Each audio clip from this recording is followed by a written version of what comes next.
Hey Art Nerds, today we're talking about Shizen's black watercolor paper. This is a new offering from Shizen that I am really excited to talk about here on the channel today. So, longtime viewers of this channel probably know that I really like Shizen watercolor paper, both the hot press and the cold press. So when I found out that Shizen was now offering a black watercolor paper, I jumped all over it. So this is 100% cotton rag watercolor paper, a very affordable watercolor paper. It is internally and externally sized, so it's got some structural stability. It can handle a lot of water. It's acid free, and this is the rough surface. This pack includes 50 sheets and it's about 140 pound weight, and this is the 5x7 size.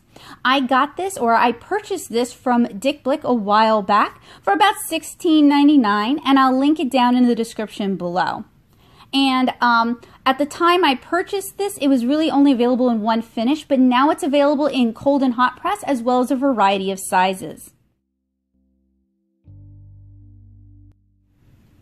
So this isn't the first black paper I've talked about here on the channel. We've also talked about Stonehenge Aqua's black watercolor paper and Strathmore's black mixed media paper. I'll link videos down in the description below to tell you more about those. So here we have a comparison of the three. In the back is the Strathmore mixed media, in the middle is the Stonehenge, and in the front is the Shizen black watercolor paper. The Strathmore mixed media black paper has a vellum surface. It's 184 pounds, so it's more like a Bristol, and it is great for Posca markers. I love using Poscas on this paper. Stonehenge Aqua black paper is a cold press cotton rag paper, 140 pounds. It's great for metallic watercolors, gouache, and opaque watercolor. In fact, I did a kitchen sink review where I threw just about everything I thought might work on this paper onto it. I hope you guys will check that out. I'll link it in the cards here. It is terrible for Posca. Poscas chew it up. It's probably good for acrylics, but it's bad for acrylic pens. It's a bit of a softer watercolor paper. And then the Shizen black is rough press. It's 140 pounds, cotton rag, and it's made from recycled fibers. Both the Stonehenge Aqua and the Shizen are cotton rag. The Strathmore is a cellulose-based paper.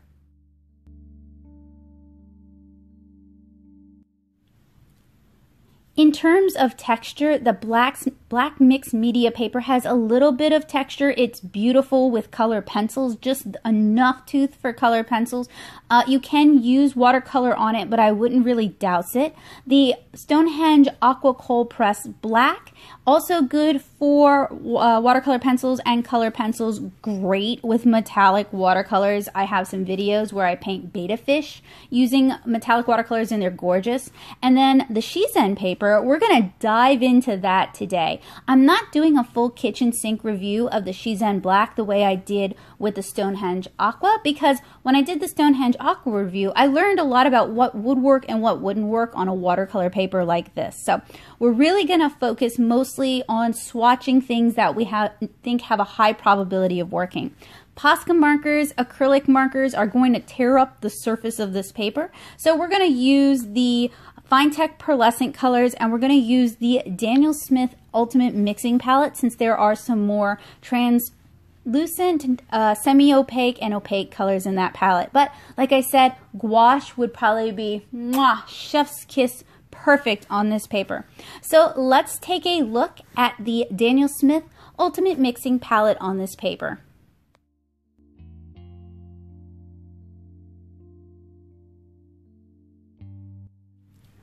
So if you like cold press or rough press paper, you're going to really love this paper. It has nice tooth and it's great for granulation, which if you're doing opaque watercolors, you want that granulation. There's some slight buckling, which you'll see a little further on in the video, but it's nothing unreasonable. Honestly, if you put a little bit of tape on the back, or if you even just clamp it down, it should be fine, and it's going to dry flat.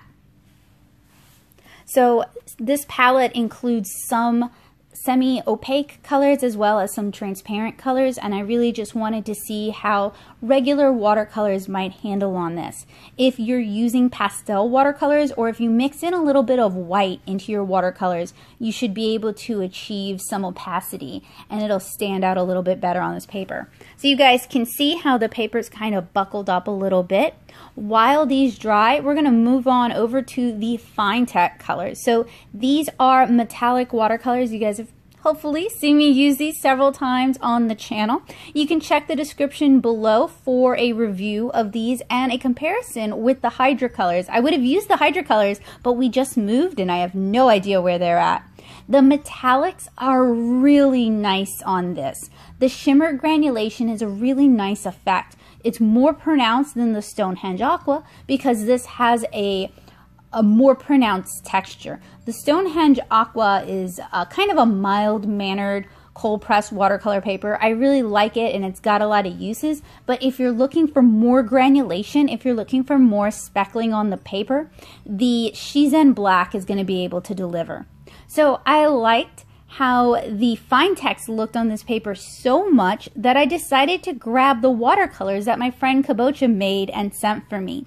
A little while ago, we did a live stream together where she kind of walked me through her watercolor manufacturing process because she makes watercolors for fun, and we talked about the different vendors she gets her pigments from and her formula for her binder. So these are a couple of the tins that she sent me, and I hope you guys will check that live stream out. I think you'll really enjoy it, especially if you enjoy metallic watercolors and you've never quite been able to find just what you were looking for on the market.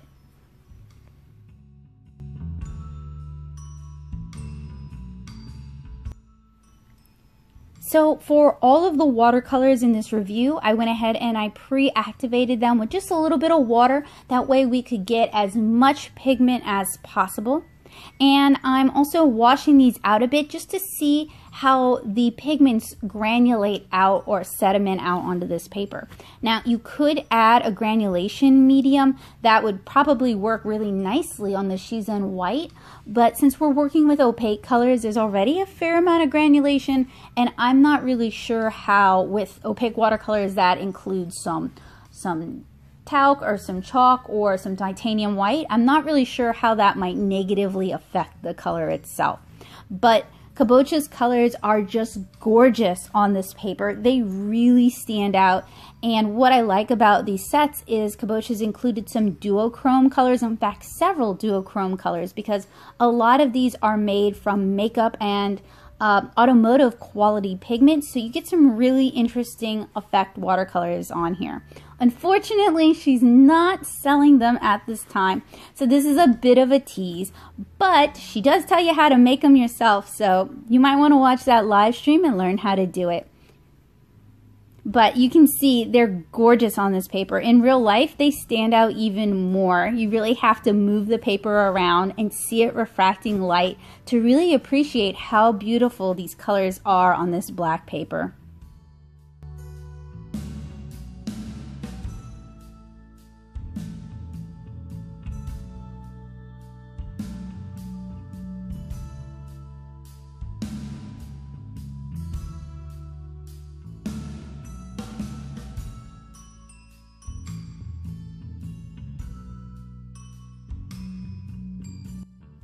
So here are our two sets of swatches side by side. On the left are the commercially available colors, the Daniel Smith Ultimate Mixing Palette and the Fine Tech Pearlescent colors.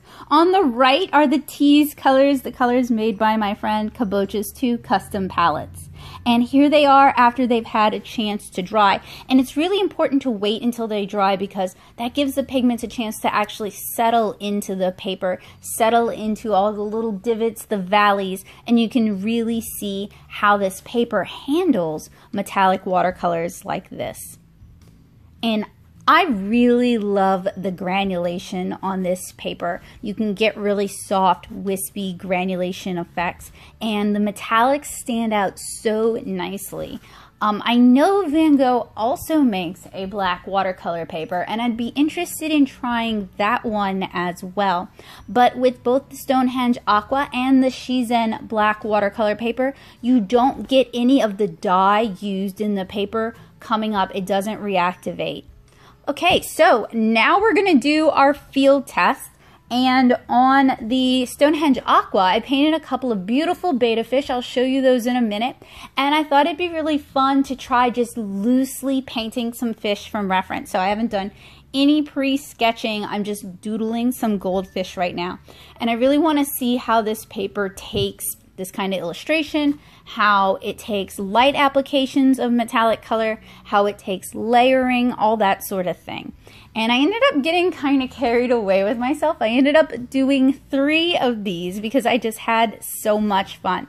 So I'm using the fine text set for that orange, but I'm also adding in colors from the 2 sets Kabocha made just because there's some difference in terms of glitter size or mica size, or you know, the particles used are slightly bigger, and there's also more duochrome colors, so you can do a variety of effects with these.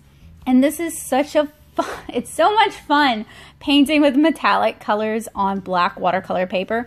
Not only does it just shimmer so beautifully, but it really pops off the paper, and you don't have to be particularly good at painting to do something like this and make something that you enjoy.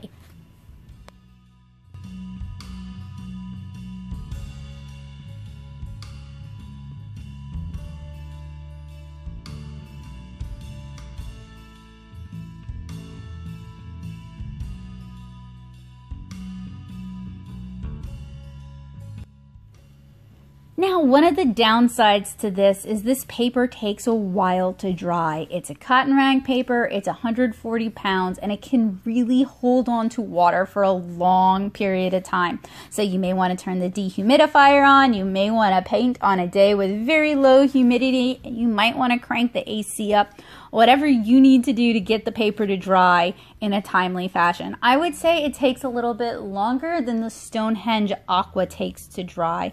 And part of that might be because it's a cold press paper. The fibers haven't been as compressed as they would with a hot press paper, so they can absorb some more water.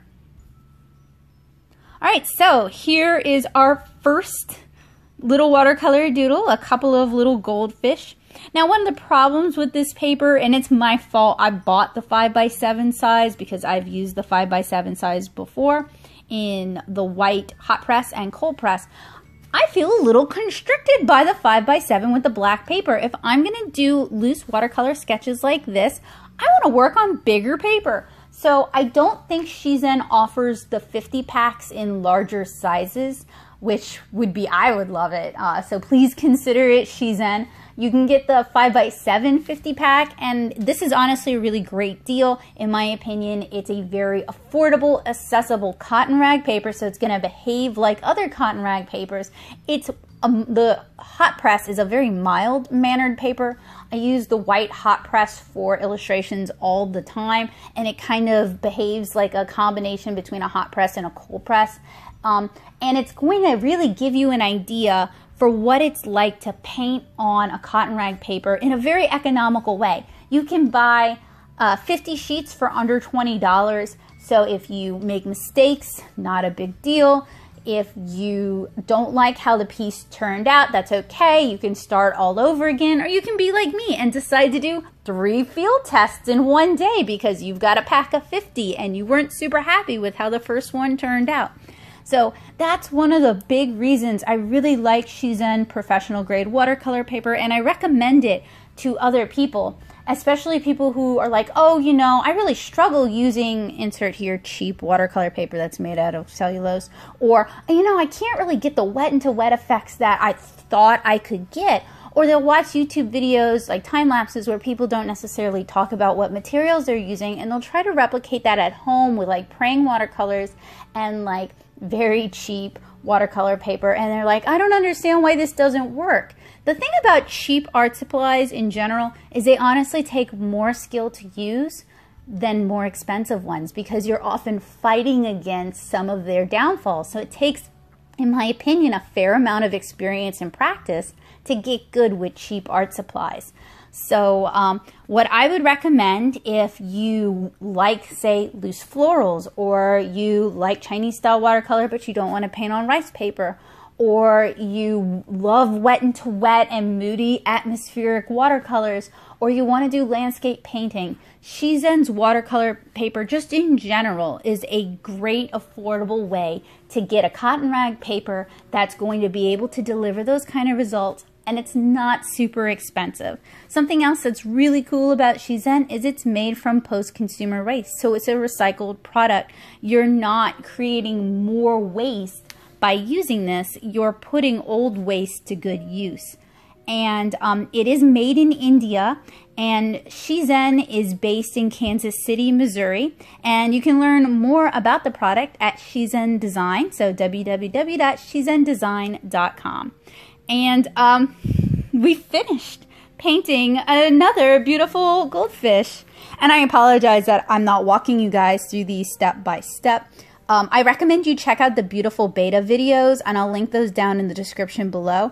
Those are going to provide you with more information. Also, I'm not super happy with how any of these field tests turned out, but that's okay. They're field tests. They're just meant to experiment with the paper and to better understand the paper and to be able to talk about the qualities of this paper. So it doesn't have to be my best piece ever. And frankly, I think I'm just disappointed with it because the betas turned out so good and I was expecting to replicate that.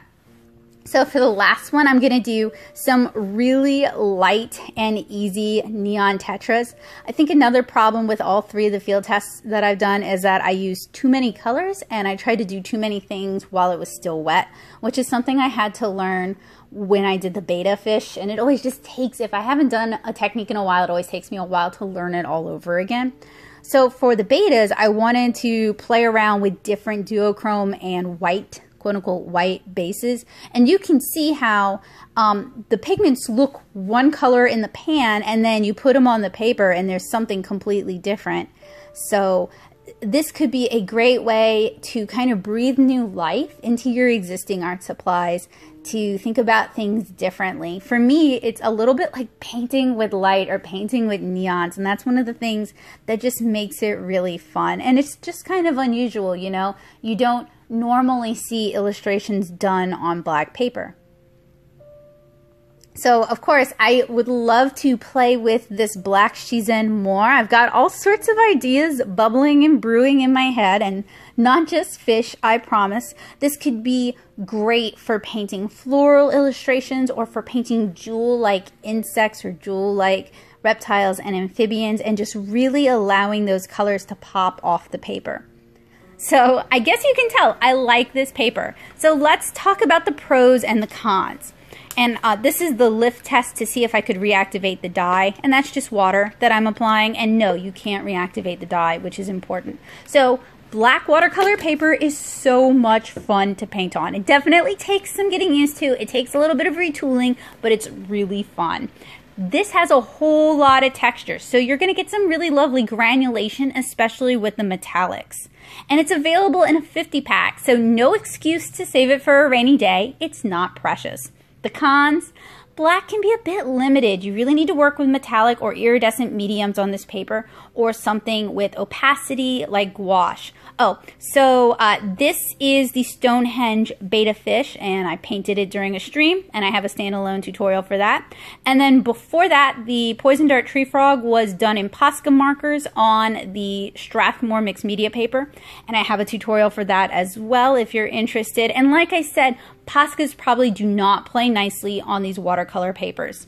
So going back to the cons, this stays wet for a long time. So if you want immediate results, this paper is not for you. And 5x7 is kind of small for what I wanted to do. Maybe I should have bought the rounds, or maybe at some point I will. So compared to other Shizen paper, so what's in my hand now is the Shizen cold press. So it's very comparable to the black Shizen hot press. And all of these are the 5x7s from the 50 pack. This is the Shizen hot press. So for me, the Shizen hot press works a little bit better for the kind of illustrations I already do. You get a lot of granulation, but it doesn't have too much texture. It doesn't steal your paper away. The Shizen cold press is great for looser watercolors where you really want the granulation to shine. The Shizen hot press still has a lot of surface texture, has a lot of surface tooth. So if you're used to hot press papers that are basically like painting on Bristol, this is not the paper for you. All three of these papers can get kind of pulpy when they get really, really wet. So you do want to give them plenty of time to dry out. So the black is slightly more textured than their white cold press. It's very easy to see granulation on the white cold press and challenging to get clean delineation. With the black, I'll probably only use it with metallics, so I'm not really concerned about clean delineation. I find the white hot press easiest to use and often use it for smaller illustrations.